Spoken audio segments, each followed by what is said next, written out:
All right, this is number 44 from practice test 2. It involves trig substitution.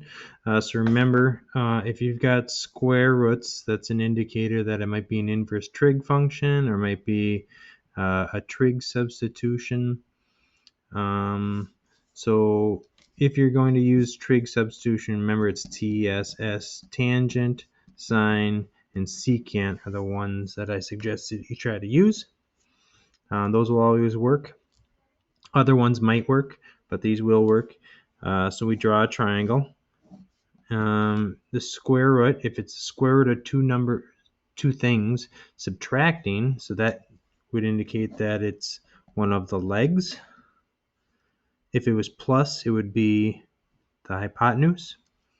So that's the square root of that is one of the legs, or sorry, that's the hypotenuse, and x would be the other leg.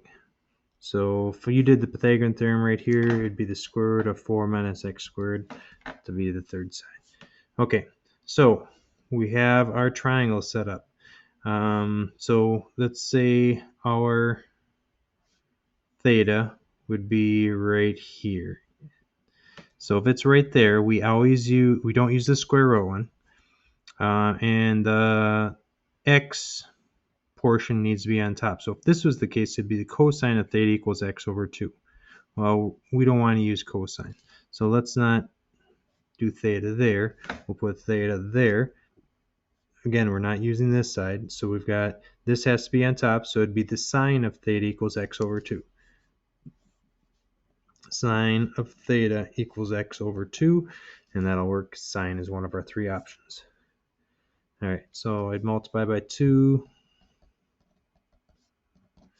Find the derivative with respect to theta. So it'd be 2 cosine theta equals dx d theta. Multiply by d theta. All right. So there's our original. So we can go integral square root of 4 minus, well, what is x? X is 2 sine theta.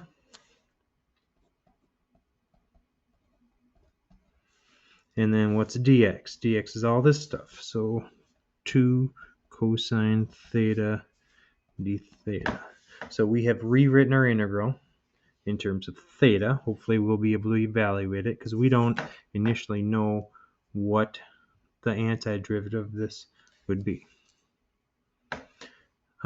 Incidentally, if it was like from 0 to pi, you could actually evaluate this integral because it's just finding the area under the half circle with a radius of 2. Square root of 4 minus x squared is a half circle, so if it was like from 0 to pi, you could do it that way. But there are no boundaries of integration, so we're just trying to find the antiderivative.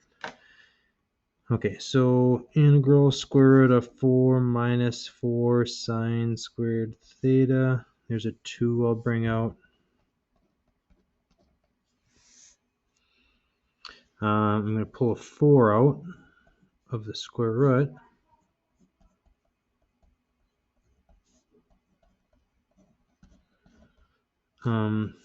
So the square root of 4 is actually 2.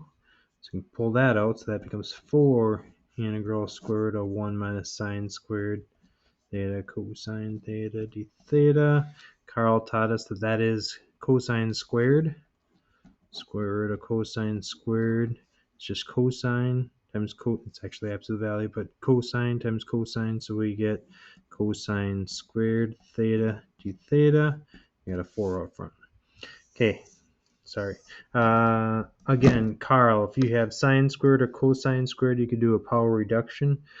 Cosine squared is 1 plus the cosine of 2 theta over 2. That's what cosine squared is. If it was sine squared, this would be a minus. So divided by 2, I could go 1/2 plus 1/2 cosine of 2 theta. And we still have 4 hanging out front.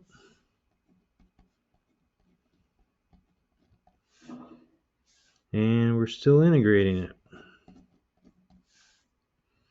All right, so then antiderivative of that would become 2 theta plus sine of 2 theta plus c. And then we have to replace our thetas. So what is theta?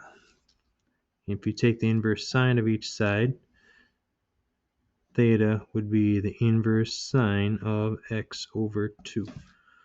That's what theta is. So 2 times the inverse sine of x over 2 plus the sine of 2 theta.